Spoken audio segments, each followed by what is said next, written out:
محرم کو ہماری عوام جو ہے وہ قبرستان جاتی ہے، قبرستان میں جا کے قبروں کی صفائی کرتی ہے، وہاں کی جھاڑیاں یہ سب کچھ ختم کر کے اس کی صفائی کر کے نئی کرنے کی کوشش کرتی ہے۔ تو اس بارے میں جو ہے وہ اسلام کی کیا تعلیمات ہیں، یہ آپ ارشاد فرما دیں۔ وہ اگر جو جھاڑیاں سبز تر ہیں اور قبروں پر بنی ہوئی ہیں تب تو یہ میت کے لیے مفید ہے کہ یہ حمد کرتی ہے، اللہ کی تسبیح کرتی ہیں، اور اس سے میت کو وہ دل بہلتا ہے، اس کا عذاب میں تخفیف، تو اس کے لیے یعنی یہ فائدہ ہے۔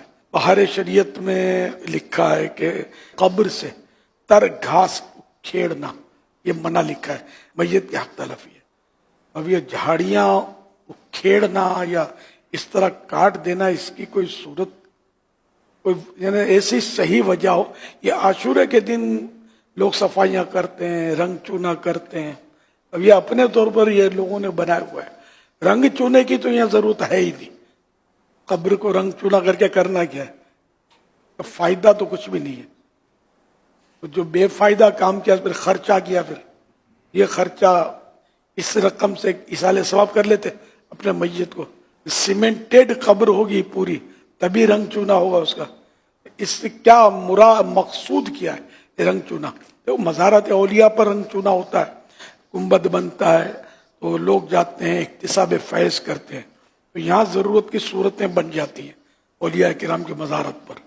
عام قبرستان بالکل قبریں خالی پڑا ہوتا ہے، قبرستان کتے بلے گھوم رہے ہوتے ہیں، اور مطلب اب قبرستان ہوتا ہے۔ اب اس قبر پر آپ نے اس عاشورے کو رنگ چونا کیا، تو اب کیا آپ نے اس کو کیا، آپ کی نیت کیا ہے؟ اس سے فائدہ کیا ہے؟ میت کو کیا فائدہ پہنچا؟ آپ کو کیا فائدہ ہوا اس سے؟ آپ لگا کر آپ چلے گئے، دھوپ آئی، بارش آئی، دھل آ گیا، کچھ بھی نہیں ہے۔ چھت ہو تب بھی، چھت کے بھی بنانے کی عام لوگوں کی قبروں پر جو چھتیں بنتی ہیں تو اس کی بھی ضرورت کیا پیش آئی؟